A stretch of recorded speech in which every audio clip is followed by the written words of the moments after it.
صلوا علیہ وسلم تسلیما اللهم صل علی سیدنا محمد الوصف والبلیغ الرسالۃ والحکمہ وعلی آلہ وصحبہ وسلم تسلیما صلاۃ و سلام علیک یا سیدی یا رسول اللہ صلی اللہ علیہ وسلم. 12 مرتبہ درود شریف سرکار مدینہ حجت پاک 12 امام غوث اعظم دستگیر خواجہ غریب النواز سارے اولیاء اللہ ہمارے پیر و مرشد اور سارے اولیاء اللہ بزرگان دین اور سارے مرحومین کے دربار.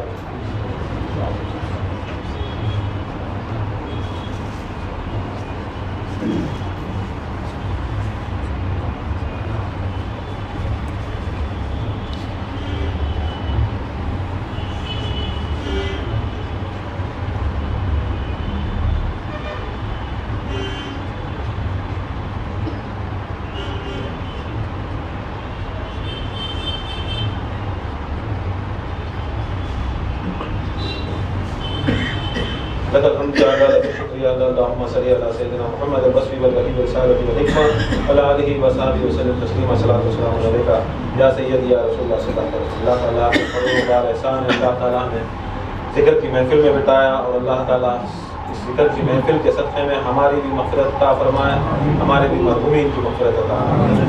کیونکہ سرکار مدینہ صلی اللہ علیہ وسلم کا قول ہے, اللہ تعالیٰ حدیث قدسی ہے, جو اللہ تعالیٰ کا ذکر میں آتے ہیں وہ ان کے ساتھ ان کی بخشش کے ساتھ ان کے مرحومین کی بخشش ہوتی ہے, ان کے مرحومین کی بخشش ہوتی ہے. یہ ایسی چیز ہے کہ ایک تیر میں 2 نشان, ہماری بھی بخشش, ہمارے جو مرحومین ہیں ان کی بھی بخشش. دوسری چیزوں کے اندر یہ چیز موجود ہے, یہ ایک صدقہ, ان کے نام سے صدقہ دینا, ان کے نام سے کھلانا اور ان کے نام سے ذکر کرنا عطیتاً ان کے اوپر پیش کریں گے تو انشاءاللہ ان کی بخشش ہوتی ہے. اللہ تعالیٰ سے دعا ہے اللہ تعالیٰ ہمارے سارے مرحومین کی بخشش عطا فرمائے اور خصوصاً اللہ تعالیٰ ہمیں اہل بیت کی محبت عطا فرمائے. اور یہاں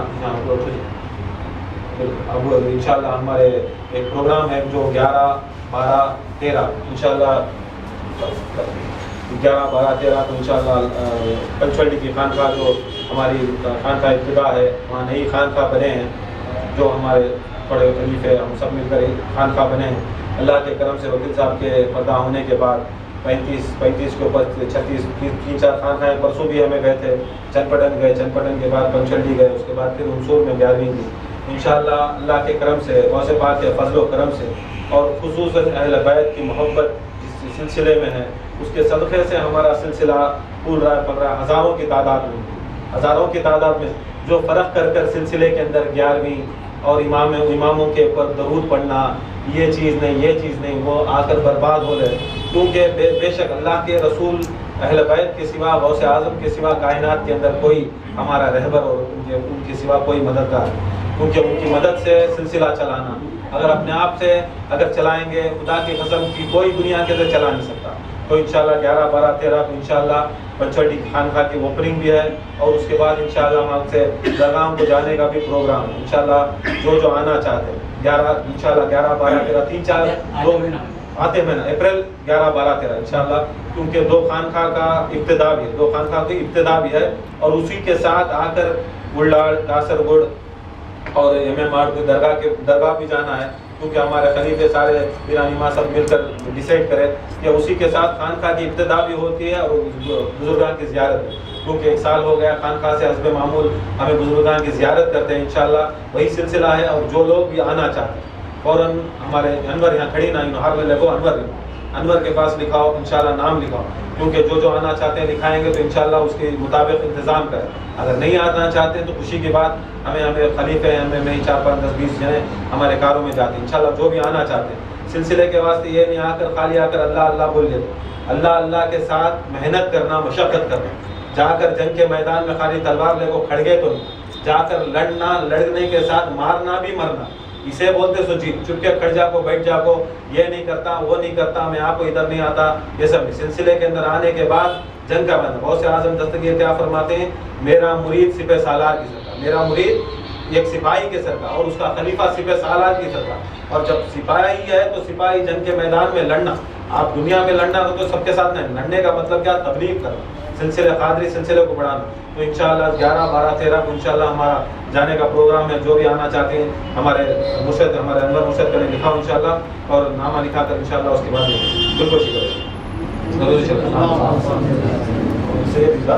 یہاں بہت محنت، ہمارا خانقاہ کی بڑی محنت کرتی ہیں ہمارے ساتھ، 24 گھنٹے آتی جاتی ہیں. اس کے واسطے گل مشین ایک عورت پر درود شریف اللہم صلی اللہ علیہ وسلم.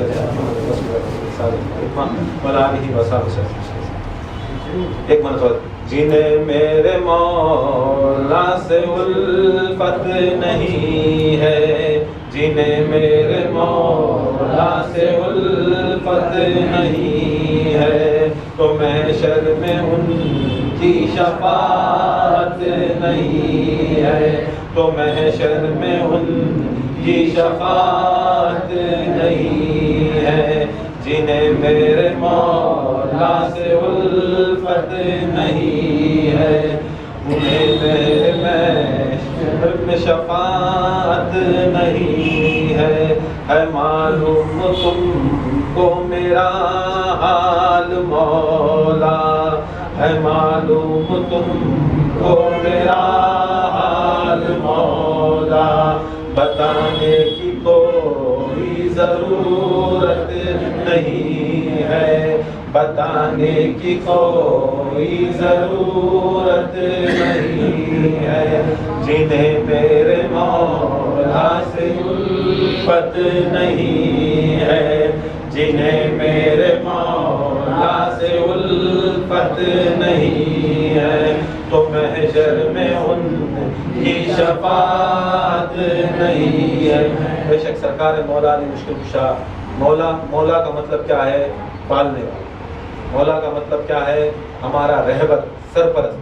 سرکار مدینہ صلی اللہ علیہ وسلم فرماتے ہیں ساری کائنات میں جب سرکار مدینہ صلی اللہ علیہ وسلم حجۃ الوداع کے بعد آخری خطبہ دینے گئے، تو سرکار مدینہ صلی اللہ علیہ وسلم نے کہا کہ کھڑو سارے لوگوں کو، سارے صحابہ 1,80,000 صحابہ کے ساتھ کہے کہ جانے والے جو آگے گئے ہیں ان کو بلاؤ، پیچھے آنے والے کو رکیں گے. اور انشاءاللہ ایک ایسی چیز بتانے تھے سرکار مدینہ صلی اللہ علیہ وسلم.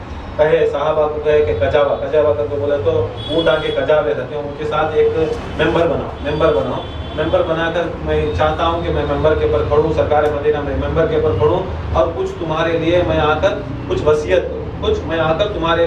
وصیت کروں اور بولوں، کیونکہ میرا دنیا سے جانے کا وقت آ گیا. تو سرکار مدینہ صلی اللہ علیہ وسلم کجاوا بنا، جو صحابہ کجاوا بناتے ہیں. اور جب سرکار مدینہ صلی اللہ علیہ وسلم کیا کہتے ہیں؟ ذکر کرتے ہیں. کیا ذکر؟ یا اللہ مولا اللہ، یا اللہ مولا اللہ، یا اللہ مولا اللہ.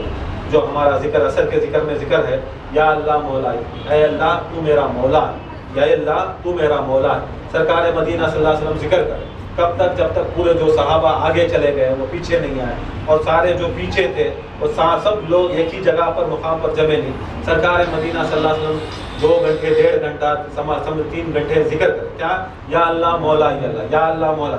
جب سرکار مدینہ صلی اللہ علیہ وسلم یا اللہ مولا اللہ کرے، سامنے کے لوگ دیکھے، تھوڑے لوگ ممبر رسول بنانے میں ہیں اور تھوڑے لوگ جو صحابہ کے ساتھ دوسرے صحابہ ہیں، صحابیاں ہیں، عورتیں بھی ہیں، سب دیکھے. اب سرکار مدینہ یا اللہ مولا اللہ کریں تو سارے صحابی یا اللہ مولا اللہ، یا اللہ مولا اللہ، یا اللہ مولا، سب نے یا اللہ مولا اللہ. 1 2 3 اوور کے بعد میں سارے لوگ واپس آئے، سب کھڑ گئے. تو سرکار مدینہ صلی اللہ علیہ وسلم جب یہ ذکر کرا، ذکر کے بعد اوپر چڑھے اور اوپر جا کر کھڑ کر کہا من کنت مولا فہذا علی. اتنا ذکر کرایا، میرا مولا اللہ ہی مولا ہے، میرا مولا اللہ ہی مولا ہے. اس کے بعد ممبر رسول کے اوپر جا کر کھڑے اور کہا کہ میں سب کا مولا، میں سرکار مدینہ صلی اللہ علیہ وسلم، میرا مولا اللہ ہے، میں ساری امت کا مولا، ساری کائنات کا میں مولا ہوں. اور سرکار مدینہ صلی اللہ علیہ وسلم فرماتے ہیں میں جس کا مولا ہوں علی اس کا مولا ہوں، میں جس کا مولا ہوں اس کا علی اس کے مولا ہیں. تو اب معلوم ہوا کہ اللہ تعالیٰ سرکار مدینہ کا مولا، سرکار دو عالم ساری کائنات کے مولا، اور سرکار کائنات کے مطابق مولا علی ساری کائنات کے مولا، ساری کائنات کے مولا. اب ان کی محبت، ان کی الفت ہمارے دل میں رکھو، ان کی محبت، ان کی الفت ہمارے دل میں رکھو. اور جسے سرکار مولا علی مشکل کشا نے مولایت دی، اور اس کے بعد سرکار امام مولا علی نے حسن میرے بعد مولا، حسن کے بعد حسین میرے بعد مولا، حسین نے حضرت امام زین العابدین کو دیا، امام باقر کو دیا. جاتے جاتے کائنات کے اندر آج ساری کائنات کے مولا امام مہدی علیہ السلام. سارے یہ 12 بھی مولا ہیں، سارے 12 بھی مولا ہیں، اللہ تعالیٰ بھی مولا ہے. تو ہمیں چاہیے ان مولاؤں سے محبت رکھیں، کیونکہ انہی کی محبت ہمیں زندگی جینا تو کیا ہے، انہی کے واسطے ہمیں محبت کر، انہی کے واسطے دوستی کر. کسی کی دوستی کرنا تو سرکار مدینہ صلی اللہ علیہ وسلم کی حدیث ہے، متفق حدیث ہے، اگر کوئی شخص کو دوستی چاہیے، دوستی کرنا چاہیے، نسبت دوڑنا چاہتا ہے تو اسے دیکھو کہ وہ میرے علی سے محبت کرتا ہے، میرے اہل بیت سے محبت کرتا ہے، تو اسی کو دیکھ کر اسے دوستی کرو، اسی کو دیکھ کر اسے نسبت رکھو. اگر دیکھو کہ وہ اگر دشمن اہل بیت ہے تو اسے نسبت توڑ دو، اسے نسبت توڑ دو. برا دوست ایسا ہے کوئلے کے مانند ہے، برا دوست کوئلے کے مانند ہے، اگر جل رہا ہے تو ہمیں جلا دے گا، اگر کوئلہ جل رہا ہے تو جلا دے گا، اگر وہ ٹھنڈا ہے تو ہمارے ہاتھ کالے کر دے گا. منافق دوستوں سے، منافق لوگوں سے جو اہل بیت کی محبت نہیں کرتے، جو اماموں کی محبت نہیں کرتے، جو غوث اعظم کی محبت نہیں کرتے، ان سے ہم جا کر نسبت رکھیں گے، ان کے ساتھ جائیں گے تو ہمارا کیا ہوتا ہے، اگر ان کے ساتھ اگر ہمیں جا کر اچھے رہے تو ہمیں جلا دا، چپکے رہے تو ہمارے ہاتھ کالے کر دا. تو کیا ہے، برا آدمی برا ہی رہتا. اگر تم نہ برائی سے روکنا تو اچھے لوگوں کی نسبت دیکھنا تو دیکھو ان کے پاس محبت اہل بیت ہے، ان کے پاس محبت اہل بیت ہے تو ان کے ساتھ دوستی رکھو. محبت غوث اعظم ہے تو ان کے پاس دوستی رہو. اگر ان کے پاس محبت نہیں، صرف اپنی محبت، اپنی انانیت ہے تو سمجھ لینا انہیں شیطان کا بچہ. کیونکہ کائنات کے اندر ساری جتنی عبادت جو ابلیس نے کی، جو کائنات کے اندر ابلیس نے جتنی عبادت کی، کائنات کے اندر کوئی نہیں کیا. انہیں اللہ تعالیٰ کی خالص ایسی عبادت کیا کائنات کے اندر نہیں عبادت، کوئی عبادت نہیں، مگر یہ ایک ادب کا سجدہ، کروڑوں اربوں سجدے کیے. یہاں تک فرماتے ہیں کہ کائنات کے اندر کوئی یہ جگہ بھی خالی، سوئی کے ناکے اتنی برابر بھی جگہ خالی نہیں جہاں پر شیطان نے، ابلیس نے سجدہ نہیں کیا. اتنی اللہ تعالیٰ کی عبادت کیا، پھر بھی کیا ہوا، وہ آ کر لعین ہو گیا، رجیم ہو گیا. کیوں؟ یہ جو اہل بیت سرکار مدینہ صلی اللہ علیہ وسلم کے تعظیم کا جو سجدہ تھا، جو تعظیمی سجدہ تھا، جو سرکار دو عالم صلی اللہ علیہ وسلم کے نور کے واسطے وہ سجدہ تھا، اس نے نہیں کیا. وہ کائنات کے اندر اللہ تعالیٰ ایک سجدے کے واسطے سارے سجدوں کو اللہ تعالیٰ پورا رجیم کر دیا، نکال دیا. کون سا سجدہ؟ جو سجدہ آدم کے واسطے، جس آدم میں نور محمد تھا، نور علی تھا، نور فاطمہ تھا. کیسا تھا؟ سرکار مدینہ صلی اللہ علیہ وسلم فرماتے ہیں کہ آدم کے اندر میرا نور موجود تھا. وہ نور کے واسطے اللہ تعالیٰ نے آدم کے واسطے ہم نے ساروں کو سجدہ کرا. اور پھر فرماتے ہیں علی منی نور واحد، میں اور علی ایک ہی نور سے ہیں. جو آدم میں نور تھا وہ محمد کا بھی تھا، علی کا بھی تھا صلی اللہ تعالی وسلم. اب پھر فرماتے ہیں میرا نور فاطمۃ الزہرا ہے، میرا نور فاطمۃ الزہرا، میرا نور حسن ہے، میرا نور حسین ہے. اب وہاں پر معلوم ہوتا ہے کہ یہ پنجتن کے نور کا ایک سجدہ آ کر خدا کی قسم اگر ساری کائنات کے اندر جتنی بھی عبادتیں کرو، اب شیطان سے زیادہ کوئی دنیا کے اندر کون سا پیر بھی عبادت نہیں کریا، کون سا ولی بھی عبادت نہیں کریا. اب جب ویسا عبادت کرنے والا، انہیں چار آسمانوں کے اوپر شیخیت لینے والا، اتنا بڑا شیخ ہو کر سارے فرشتوں کو آ کر انہیں استاد بننے والا، اب انہیں آ کر یہ غلطی کریا، اہل بیت کی محبت نہیں کریا تو اللہ تعالیٰ اسے رجیم کر دیا، انہیں اللہ تعالیٰ اسے نکال دیا. تو وہ ہمارے واسطے ہو کہ تمہیں دیکھو، اگر ہمیں محبت کے واسطے، اگر اہل بیت کی محبت کے واسطے نہیں جھک رہی تو ہماری کوئی عبادت کامیاب نہیں. اگر ان کی یہ محبت کے واسطے جھکو اور ہماری ایک تھوڑی سی اگر عبادت کریں، خدا کی قسم ہماری محبت کامیاب ہے. کیونکہ ان کے سوا کوئی ہمارا شفاعت کرنے والا، کیونکہ یہ سب آ کر کیا ہے، یہ حقیقت ہے، یہ حقیقت قاہرہ ہے کہ ہم سب کو محبت ان سے کرنا لازم ہے. غوث اعظم یہ سب کیوں، ان کا درجہ کیوں بڑھا؟ غوث اعظم نے کہا کہ میری 1000 دعاؤں میں سے بھی ایک دعا قبول نہیں ہوتی جب تک میں آل ابا کا وسیلہ نہیں، جب تک میں آل ابا کا وسیلہ نہیں. اب غوث اعظم فرماتے ہیں کہ مرید کے اوپر میں ایسا رہتا ہوں جیسے زمین کے اوپر آسمان سایہ، میں مرید کے اوپر ایسا رہتا ہوں اور میرے مرید کے واسطے میں 24 گھنٹے میں آ کر اس کی مدد کرتا ہوں، اس کے واسطے دعا کرتے رہتا ہوں. اب مرید کے واسطے غوث اعظم دعا کر رہے اور اسے مدد کر رہے، تو مطلب کیا؟ غوث اعظم دعا کرتی پھر بھی کیا اہل بیت کا وسیلہ ہے. اب اہل بیت کا وسیلہ لیے تو غوث اعظم کی دعا قبول ہو. اب جب غوث اعظم جیسی شخصیت کی دعا قبول ہونا تو اہل بیت کا وسیلہ لینا. تو کائنات کے اندر یہ کون سے لوگ ہیں جو غوث اعظم کو چھوڑ کر، اہل بیت رسول اللہ صلی اللہ علیہ وسلم کو چھوڑ کر، 12 اماموں کو چھوڑ کر انہوں ذکر کرائے یا دعا کرے تو ان کی دعا قبول ہو جاتی ہے. کیا دعا کرے تو دعا قبول ہے؟ کبھی سمجھنا نہیں کہ ان کی دعا قبول ہوتی.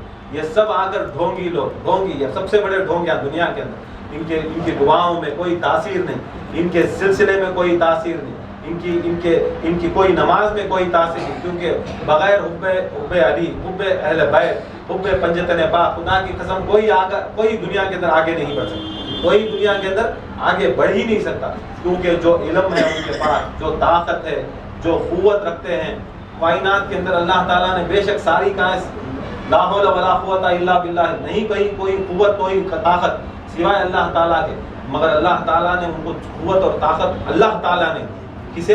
سرکار مدینہ صلی اللہ علیہ وسلم کو اللہ تعالیٰ نے دی ہے، مولا علی کو اللہ تعالیٰ نے دی ہے، فاطمۃ الزہرا کو، امام حسن و حسین کو اللہ تعالیٰ نے دی ہے. اگر ہم ان کو سوچتے ہیں کہ ان کی طاقت ہے تو ہماری غلطی. اگر ہمیں انہیں نہیں مانتے تو سمجھ لینا ہمیں اللہ تعالیٰ کو نہیں مانتے، کیونکہ اللہ تعالیٰ نے ان کو دی ہے. اب جب اللہ تعالیٰ نے ان کو سرٹیفکیٹ دیا ہے، اب ان کی اللہ تعالیٰ سے سرٹیفکیٹ سے بڑھ کر، سند سے بڑھ کر کون سی سند کائنات کے اندر، کون سی دنیا کے اندر سند ہے کہ ان کو آ کر ہمیں نہیں ماننا ہو. بہت سے لوگ ہیں جو آ کر اس سلسلوں کے اندر، محبت اہل بیت کے اندر اور دنیا کے اندر یہ سب چیزوں کو ناجائز کرتے ہیں. دیکھو ایک واقعہ نہیں، ایک حقیقت ہے. اب بکرا لیتی، بقرعید کے اندر 2 عیداں ہم نے اچھا معلوم، 2 بھی کھانے کی عیداں، ایک آ کر بقرعید، ایک آ کر رمضان. اب بقرعید کے اندر سب کیا کرتی ہیں؟ بکرا لیتی، سب آ کر بکرا لیتی. اچھا لینا، بہت اچھا لینا، اسے آ کو اس کے انکھیاں بھی اچھا رہنا، انہیں دانتاں بھی آ کو رہنا، دودھ کے دانتاں بھی نہیں رہنا، بچہ بھی نہیں رہنا، بڈھا بھی نہیں رہنا، جوان رہنا، انہیں کیا کہ قصئی ہو کو نہیں رہنا. کہاں کی ہاتھاں ڈال کو لیتی، اچھا اسے آ کو زیادہ بال والا رہنا، خوبصورت رہنا، اچھے پیسے والا. اب تمہیں یہ سب کہیں کو دیکھو لینا، یہ بکرا لے رہی نا، یہ سب چیزیں ہمیں کہیں کو دیکھو لینا. اچھا بکرا لیے تو کیا فائدہ؟ اچھا بکرا لیے تو فائدہ کیا؟ کون بولے اچھا بکرا لیو؟ اب یہ حدیث سے ثابت ہے، لوگ بولتی بزرگان یہ سب چیزیں آئیں، اچھا بکرا لیے تو ہم نے اللہ کی راہ میں اچھا قربان کرنا، انہیں خسئی بھی نہیں ہو. خسئی کر کو معلوم تھا کیا ہو خسئی؟ وہ خسئی اگر ہو بھی رہا تو اللہ مکروہ کر دیتا ہے، کانا نہیں رہنا، لنگڑا نہیں رہنا، مار پڑ کو نہیں رہنا، کیا کچھ نہیں رہنا. اب یہ سب چیزیں نہیں رہا تو تب بھی اللہ تعالیٰ اسے مکمل قبول کر. اب وہ بقرعید کے اندر بکرا ہمیں دیے تو اب وہ بکرا محشر کے اندر ہم ناکام آتا، محشر کے اندر ہم ناکام آتا. کہاں آتا؟ پل صراط کے اوپر. جب اللہ اکبر بول کو ایک بار اللہ اکبر بول کو ہمیں ذبح کر رہی، ہمیں پیسوں سے لے رہی، اسے چھوٹی سب چیز اوپر نیچے اوپر سب ہاتھاں ڈال کو دیکھ کو ہمیں آ کو قربانی کے واسطے دے رہی. کیا سمجھ رہی؟ انہیں محشر کے اوپر ہم نہ پل صراط کے اوپر ہمیں اس کے اوپر بیٹھ کو جاتی، ہمیں پل صراط کے اوپر یہ نہ خش بکرے گایاں بیلاں بھینساں یہ سب چیزیں کیا ہوتی پل صراط کے اوپر بیٹھ کو جانے کا. اب ہمیں پل صراط کے اوپر بیٹھنا، اسے آ کو متبرک چیز ہو رہی ہے، اس کے واسطے ہمیں ایک چیز بھی آ کو اوپر نیچے نہیں رہنا. انکھی کہانی رہی تو بھی نہیں چلتا رہتا ہے، کان کٹیا رہے تو بھی نہیں چلتا. اب انہیں یہ ایک بار بھی زندگی میں بکرا کھڑ پر نماز نہیں پڑھا، روزہ نہیں تھا، ذکر نہیں کرا، کوئی شریعت لاگو نہیں. کیا ہے زندگی کے اندر؟ خالی ایک بار اللہ اکبر کو تو اللہ کے نام سے کٹ رہا. اب جو چیز اللہ کے نام سے کٹ گئی انہیں شہید ہو گئی. اب وہ چیز اللہ تعالیٰ محشر میں ہم ناکام میں آتے، محشر میں ہم نہ پل صراط میں کام آتے. اب دیکھو، اب یہ بکرا معمولی سا بکرا ہم نہ سب کے اوپر، سب جتنے بھی ہیں، خانقاہ کو آنے والے نہیں آنے والے، سلسلے کو ماننے والے نہیں ماننے والے، 72 فرقے کے لوگ بھی یہ مانتی، یہ ان کے اوپر عقیدہ ہے. یہ جانور کے اوپر عقیدہ کہ وہاں کو پل صراط کے اوپر ہم نہ پار کراتے. یہ جانور کے اوپر ایک عقیدہ کہ پل صراط کے اوپر کام آتا ہے، کیونکہ انہیں اللہ کے نام سے گڑ گئے. کیا غوث اعظم زندگی ساری زندگی اللہ کے نام سے جیے، اللہ کے نام سے مرے؟ کیا غوث اعظم ہم نہ پل صراط کے اوپر کام نہیں آتے؟ سبحان اللہ. اور پوچھو غوث اعظم، خواجہ غریبنا، امام حسین، امام حسن، یہ مولا علی کائنات، یہ سب ساری زندگی ان کی خون، ان کی اولاد، ان کی زندگی، ان کا پیسہ، ہر چیز دے کو وہاں کو شہید ہوئے. کیا انہوں ہم نہ کام نہیں آتے؟ تو ساری ایک معمولی سے جانور ہم نہ کام آتا ہے، ہم نہ عقیدہ ہے جانور کے اوپر ہم نہ پل صراط کو لے جاتا ہے. کیا ہمیں مولا کائنات کے اوپر اور 12 امام کے اوپر، امام زین العابدین، امام باقر علیہ السلام کے اوپر بھروسہ نہیں کہ ہم نہ ان کے اوپر درود پڑھے، ان کی محفلیں، ان کی مجلسیں منائے تو کیا ہم نہ پار نہیں کراتے؟ بے وقوف وہ لوگ ہیں جو بکرے کو مانتے اور امامہ کو چھوڑاتے. بکرے کو ماننے کے واسطے بے وقوفاں ہزاروں کے خرچہ، ہزاروں لاکھوں کے خرچہ اور ناچ کو خرچہ، انہیں ایسا رہنا، انہیں کہاں کی ہاتھ اندال کو رہتا، کیا اللہ تعالیٰ وہ سب دیکھتا ہے کیا؟ یہ چیز نا دیکھو، اللہ تعالیٰ اگر اتنی باریکی بھی دیکھنے والا تو یہ بھی باریکی بھی دیکھتا ہے کہ انہیں کون سے کی امام کی مولود کرتا ہے، کون سے امام کی شہادت کرتا ہے، کون سے اللہ اکبر، یا رسول اللہ، یا علی۔ تو تمہاری کانا تمہارے ناکاں قصری ہے سو قصری نہیں سو، جب اتنا اللہ تعالیٰ دیکھا، تمہارے بکرے کا دیکھا، تو تمہاری زندگی کے اندر تمہیں کسے محبت کری، کسے نہیں کر رہی، تمہیں کون سے نامہ معلوم، پنجتن کے کون چیزاں معلوم، یہ سب چیزاں کون سے ہیں، کیا تم نہ معلوم ہوتا؟ یہ سب چیزاں ضروری ہے کہ ہم نہ محبت رکھنا، ان سے محبت رکھنا، یہ عقیدت کے اوپر اگر انشاءاللہ چلیں گے تو ہمارا بیڑا پار ہوگا، اگر نہیں کرے تو خدا کی قسم پار کرانے والا کون ہے؟ پار کرانے والا کیوں؟ کیونکہ ان کی جو محبت ہے، عین محبت ہے، جو ہمارا ذکر ہے، یہ نہیں کہ یہ پکڑ ڈالے یہ پکڑ ڈالے، حقیقت کیا ہے؟ ہم جسے بھی چاہتے ہیں واسطے آ کر اللہ کے رسول کے واسطے چاہیں، دشمنی لینا اللہ کے رسول کے واسطے لینا، چونکہ تبھی انہیں کسے کی مانے کسے کی نہیں، اہل بیت کی دشمن ہمارا دشمن، اہل بیت کا دوست ہمارا دوست، کیونکہ مولا علی مشکل کشا سر فرماتی کہ انسان کے 3 دوست کون؟ پوچھے مولا علی کو، پوچھے تمہارے دوست کون ہے؟ پوچھا تمہارا دوست، تمہارے دوست کا دوست اور تمہارے دشمن کا دشمن، تمہارے دشمن کا دشمن ہمارا دوست، اور تمہارا دوست اور تمہارے دوست کا دوست، یہ ہمارے 3 دوست۔ اور پھر بولے مولا علی مشکل کشا، زندگی میں انسان کے 3 دشمن ہیں، کون؟ تمہارا دشمن، تمہارا دشمن، تمہارے دوست کا دشمن، تمہارے دوست کا بھی اگر دشمن ہے تو تمہارا دشمن، اور تمہارے دشمن کا دشمن، تمہارا یہ چیزوں کے لیے اگر ہمارے دشمنوں کے ساتھ دوستی کر رہی تو وہ بھی ہمارا دشمن، انہیں بھی ہمارا دشمن، کیونکہ اگر وہ اہل بیت کے خلاف ہے، ہمیں ان سے دوستی رکھ رہی تو کیسا بھی ہوتے انہیں ہمارا دشمن۔ تو یہ چیزاں کے خیال رکھو، اور محبت سرکار مدینہ صلی اللہ علیہ وسلم کے واسطے، اہل بیت کے واسطے، اور غوث اعظم دستگیر جب فرما دی کہ میرا مرید بغیر توبہ کے مر ہی نہیں سکتا، میں اس کے اوپر شفاعت، میں جب تک میں آ کر جہنم کی آگ کو بجھا دوں گا اگر میرا ایک مرید بھی جہنم میں گیا، جہنم میں اگر گیا تو غوث اعظم فرماتے ہیں اگر میرا مرید بھی اگر بھول چک بھی، جنت کے جو جہنم کا دروگا رہتا، واچ میں رہتا، وہ فرشتہ اسے پوچھتی کیا کوئی میرا مرید میرے جہنم میں ہے، تو انہیں فرماتا ہے یا غوث اعظم دستگیر، جب اللہ تعالیٰ نے آپ کو بنایا اسی وقت اللہ تعالیٰ نے یہ فیصلہ کر دیا کہ قادری سلسلے کا کوئی مرید جہنم میں نہیں رہا، تو سرکار غوث پاک اسے تنبیہ دیتے، اسے ہوشیار کرتے ہیں، اے دروگا، جہنم کے دروگا، اگر میرا مرید بھی بھول چک کے بھی اگر جہنم میں آئے تو جہنم کی آگ ٹھنڈی ہو جائے۔ جب غوث اعظم دستگیر کا اتنا ہمارے اوپر یہ فضل و کرم ہے کہ وہ کہتے ہیں کہ میرا مرید دوزخ کی آگ حرام ہے، تو یہ دنیا کے اندر کون سے لوگ کہتے ہیں کہ ان کے اوپر دوزخ ہے، یہ ہے وہ ہے؟ بے شک وہ جب کہتے ہیں تو غوث اعظم ان کا قول صحیح ہے، اور اس کے اوپر شرط بھی ہے کہ وہ آ کر اطاعت رسول کرے، اطاعت اہل بیت کرے، اطاعت اپنے ماں باپ کی اطاعت کرے، یہ سب چیز رکھنا، یہ نہیں کہ غوث پاک کو مان لیا سب کو چھوڑ دیا تو اسے جنت۔ غوث پاک جو حکم کرے وہ حکم کے پر چلنا، غوث پاک کو ماننا، غوث پاک کی بھی ماننا، غوث پاک کو مان کر غوث پاک کی بھی مانا۔ غوث پاک نے محبت اہل بیت سے کی، ہمیں اہل بیت سے محبت کری۔ غوث پاک نے اپنے ماں باپ سے بڑی اطاعت کری تو ہمیں اطاعت کرنا، تو یہ چیز آ کر ہم کو ضروری کرنے کے واسطے اگر یہ کریں گے تو انشاءاللہ ہماری زندگی کامیاب ہوگی۔ تو انشاءاللہ خیال رکھیں کہ 11، 12، 13 انشاءاللہ جو لوگ بھی آنا چاہتے ہیں انشاءاللہ ہمارے انور کے پاس نام لکھائیں، تو اللہ تعالیٰ سے دعا ہے اللہ تعالیٰ ہماری اس محفل کو قبول عطا فرمائے۔